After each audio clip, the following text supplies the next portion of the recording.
지난 시간에 길보아 전쟁을 앞두고 블레셋 아기스 왕은 다윗의 용병부대를 의지했고, 이스라엘 사울 왕은 엔돌에 신접한 무당을 의지했던 반면에 사울에게 환상 가운데 나타난 사무엘은 여호와 하나님을 의지해야 한다고 했죠. 계속해서 길보아 전쟁을 앞두고 어떤 일들이 벌어졌는지 다음과 같이 살펴보시겠습니다. 첫 번째, 블레셋 진영 내에 갈등과 분쟁이 있었습니다.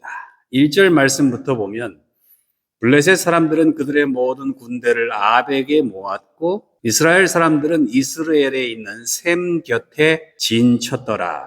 블레셋 사람들의 수령들은 수백 명씩, 수천 명씩 인솔하여 나아가고 다윗과 그의 사람들은 아기스와 함께 그 뒤에서 나아가더니 블레셋 사람들의 방백들이 이르되 이 히브리 사람들이 무엇을 하려느냐 하니, 이 히브리 사람들이 무엇을 하려느냐, 다윗과 그 용병 부대를 가리키는 말이죠. 블레셋 진영 내에서 다윗과 그의 용병 부대 때문에 갈등이 생긴 거예요. 그들을 전쟁에 참여시킬 것인지 말 것인지 하는 문제였습니다. 아기스 왕은 다윗의 능력을 알았고 다윗이 자기 편이라고 생각했어요. 3절 말씀입니다. 아기스가 블레셋 사람들의 방백들에게 이르되 이는 이스라엘 왕 사울의 신하 다윗이 아니냐. 그가 나와 함께 있은지 여러 날 여러 해로 돼 그가 망명하여 온 날부터 오늘까지 내가 그의 허물을 보지 못하였느니라. 여러 날 여러 해 동안 다윗을 관찰한 바로는 그가 잘못하거나 배신한 적이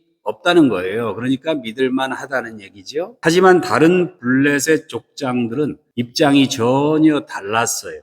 4절입니다. 블레셋 사람의 방백들이 그에게 노한지라. 블레셋 방백들이 그에게 이르되 이 사람을 돌려보내어 왕이 그에게 정하신 그 처소로 가게 하소서. 그는 우리와 함께 싸움에 내려가지 못하리니 그가 전장에서 우리의 대적이 될까 하나이다. 다윗은 자기들이 신처럼 숭배했던 골리앗을 죽이고 끊임없이 블레셋 족속들을 괴롭혔던 원수였어요. 자신들의 영역을 자꾸 침범하는 히브리 족속, 그 중에서도 가장 용맹스러운 유다 지파 사람, 그리고 사울 왕의 군대 장관이요 사위요 히브리인들의 영웅 아닙니까, 다윗이. 지금은 자신들 편에 있지만 막상 전쟁이 벌어지면 언제 등을 돌려서 적으로 돌변할지 모르는 사람을 믿고 어떻게 전쟁을 치를 수 있느냐는 말이죠.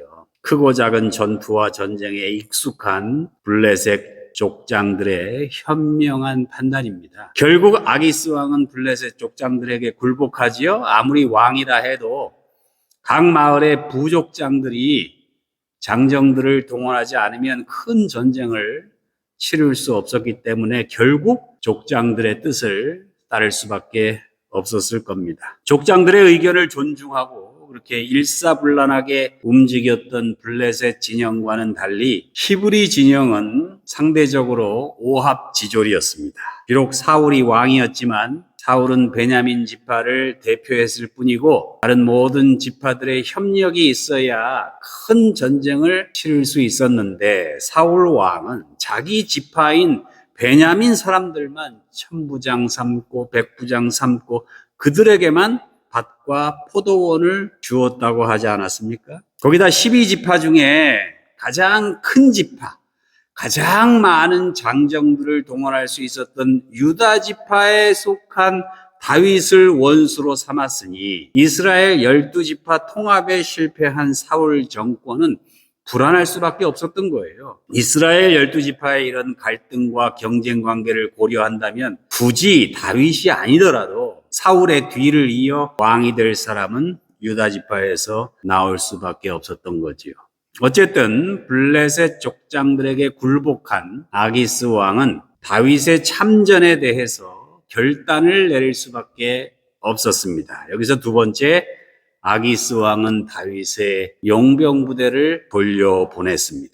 6절 말씀부터 보면 아기스가 다윗을 불러 그에게 이르되 여호와께서 살아계심을 두고 맹세하노니 네가 정직하여 내게 온 날부터 오늘까지 내게 악이 있음을 보지 못하였으니 나와 함께 진중에 출입하는 것이 내 생각에는 좋으나 수령들이 너를 좋아하지 아니하니 그러므로 이제 너는 평안히 돌아가서 블레셋 사람들의 수령들에게 거슬러 보이게 하지 말라 하니라. 아기스 왕이 다윗을 믿기는 하지만 그래서 함께 전쟁을 수행하고 싶지만 블레셋 족장들이 싫어하니 그만 돌아가라 하는 얘기입니다. 하지만 다윗 입장에서는 섭섭한 일이지요. 그래서 아기스 왕에게 하소연합니다. 8절 말씀, 다윗이 아기스에게 이르되 내가 무엇을 하였나이까? 내가 당신 앞에 오늘까지 있는 동안에 당신이 종에게서 무엇을 보셨기에 내가 가서 내 주 왕의 원수와 싸우지 못하게 하시나이까? 성경에 나와 있지는 않지만 어쩌면 다윗은 길보아 전쟁에서 블레셋 족속의 편으로 출정했다가 결정적인 순간에는 히브리 족속의 편에 서려고 했을지도 모릅니다. 사무엘상 27장에서 유대 광야 지역에서 용병 활동을 할 때 히브리 족속을 괴롭혔던 그술 사람, 기르스 사람, 아말렉 사람들을 침략하고 약탈해놓고는 아기스 왕에게는 유다와 겐 사람들을 침략했다고 거짓말을 했잖아요. 비록 자신을 죽이려는 사울 왕을 돕고 싶지는 않았을지 모릅니다. 하지만 자신을 위해 목숨까지 내주려 했던 요나단을 봐서라도 블레셋과 히브리 사이 전쟁이 일어난다면 다윗은 아마도 히브리 족속을 도와 싸웠을 것입니다. 그리고 만약 다윗이 길보아 전쟁에 참전했더라면 사울 왕도 요나단도 그렇게 비참한 최후를 맞이하지는 않았을 겁니다. 하지만 큰 전쟁을 앞두고 아기스 왕은 아무리 용맹스러운 다윗의 용병 부대라 하더라도 다윗의 의견보다는 블레셋 족속의 족장들의 의견을 따를 수밖에 없었어요. 아무리 실력 있는 용병이라도 용병은 이익을 위해 싸우는 집단입니다. 반면에 블레셋 족장들이 모집한 병사들은 자기 부족의 생존을 위해서 목숨을 걸고 싸울 사람들이었지요. 그러니 누구 편을 들어야 하겠습니까? 아기스 왕으로서는 현명한 판단을 내린 거예요. 인류 역사에서 용병은 상대 측의 요인을 암살하거나 군기지를 습격함으로써 전쟁을 야기시키고 선동하고 일시적인 타격을 가할 수는 있지만 결국 전쟁을 승리로 이끄는 것은 자신들의 생존과 가족, 민족과 나라를 위해 자발적으로 나선 평범한 병사들입니다. 전쟁은 군사력이나 경제력으로 한다고 떠들지만 인류 역사상 아무리 돈이 많고 아무리 성능 좋은 무기가 있어도 정치적, 경제적 이익을 위해 전쟁을 일으킨 자들은 당분간 상대방을 힘으로 제압하고 일시적인 승리를 선언할 수 있을지 모르지만 결국 자신들의 가족과 부족과 민족과 나라를 위해 목숨 걸고 싸우는 사람들을 절대 이길 수 없습니다. 이미 지금으로부터 3000년 전 블레셋 족속의 가드왕 아기스도 이 사실을 알고 있었던 거예요. 아무리 다윗이 똑똑하고 전략 전술이 좋고 그의 부하들이 아무리 빠르고 싸움을 잘해도 전쟁은 그런 데 달려있는 게 아니었습니다. 다윗과 그의 부하들은 어차피 땅을 얻기 위해 식량을 얻기 위해 한마디로 자신의 이익을 위해 싸우는 용병이었어요. 더 좋은 조건이 생기면 언제라도 떠날 수 있는 심지어 적이 될 수도 있는 사람들이었다는 거예요. 하지만 블레셋 족장들이 모은 병사들은 어차피 조상들로부터 물려받은 땅에서 대대로 살아가야 할 사람들입니다.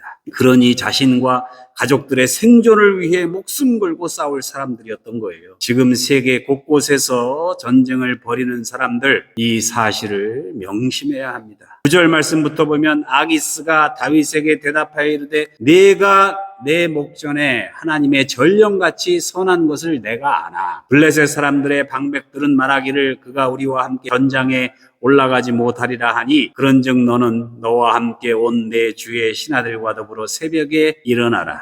너희는 새벽에 일어나서 발거든 곧 떠나라 하니라. 어떤 의미에서 블레셋 아기스 왕은 다윗보다 현명하고 문자적으로만 본다면 거짓말할 줄도 모르고 다윗의 입장을 이해하고 그를 친절하게 대하고 블레셋 족장들의 의견을 존중했던 나름 훌륭한 지도자였던 것 같습니다. 사무엘서를 기록한 저자도 사울 왕에게 쫓겨 도망다니던 다윗을 맞아주고 미친 채 하는 다윗에게 속아주고 또다시 돌아온 다윗에게 용병 생활을 할 수 있게 배려해주고 시글락의 거주지도 마련해 주었던 아기스 왕을 우호적으로 기록하고 있습니다.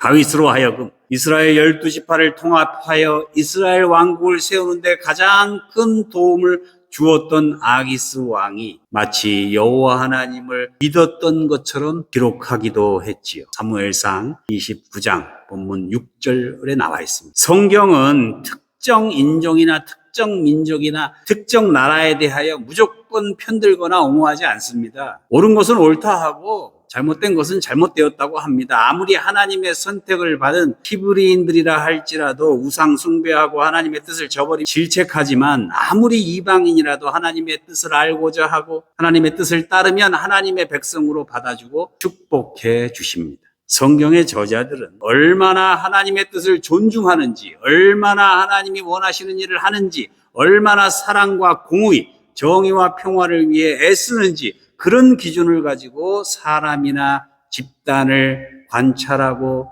묘사하고 평가하고 판단하고 기록하고 있습니다. 아무리 하나님의 선택을 받아 이스라엘의 왕이 되었더라도 하나님께서 원치 않는 일만 골라서 했던 사울 왕은 버림받을 수밖에 없는 것이고 블레셋의 왕이라도 아기스는 다윗을 믿고 돌봐주었던 자상하고 따뜻한 왕으로 기록하고 있는 것입니다. 여기서 마지막 세 번째, 다윗은 길보아 전쟁에서 아무것도 하지 않았습니다.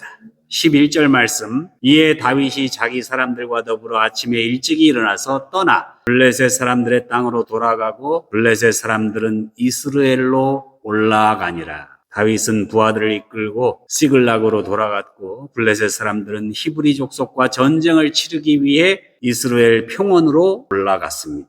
사무엘서의 저자는 블레셋과 이스라엘 사이의 역사상 최대의 전쟁에서 다윗을 제외시켰습니다. 이상하지 않습니까? 길보아 전쟁으로 사울 왕과 그 세 아들들이 전사하고 사울 정권은 무너지고 팔레스틴에는 권력의 공백이 생깁니다. 이토록 중요한 전쟁에서 다윗은 참여하고 싶어도 참여할 수가 없었던 거예요. 가장 큰 이유는 사울 왕이 다윗을 배제시켰기 때문입니다. 질투심과 두려움 때문에 이스라엘 12지파 중에 가장 인구수도 많고 장정들도 많았던 유다지파를 배제했기 때문입니다. 또한 아기스 왕이 다윗을 배제시켰기 때문입니다. 용병으로서는 쓸모가 있었지만 막상 전쟁이 벌어지면 어떻게 변할지 모를 용병에 의존해서 전쟁을 치를 수는 없었기 때문입니다. 길보아 전쟁이 이스라엘 평원에서 벌어진 것도 팔레스틴 남쪽에 거주했던 유다 지파를 배제시키는 바람에 팔레스틴 북부에 거주했던 나머지 지파들에 의존할 수밖에 없었기 때문이지요. 그 결과 다윗은 길보아 전쟁에는 참여하지 못했지만 그 전쟁으로 인해서 만신창이가 되어버린 블레셋 진영과 히브리 진영 사이에서 군사력을 그대로 유지할 수 있었던 거예요. 그리고 그 힘으로 다윗은 팔레스틴에서의 권력 공백을 메울 수 있었습니다. 어부질이라고나 할까요? 우크라이나 전쟁, 팔레스틴 전쟁에서도 전쟁의 당사자들은 만신창이가 되어가는데 돈 벌고 권력을 확장하는 세력이 따로 있지요. 인류 역사상 전쟁을 통해 처참하게 희생되는 사람들이 따로 있고 그 전쟁으로 인해서 이익을 얻는 집단과 세력이 따로 있어 왔어요. 시시각각 다가오는 팔레스틴에서의 전면전, 길보아 전쟁을 통해 이 시대 벌어지고 있는 전쟁들의 양상까지 살펴보는 기회가 되시기를 우리 주님의 이름으로 축원합니다.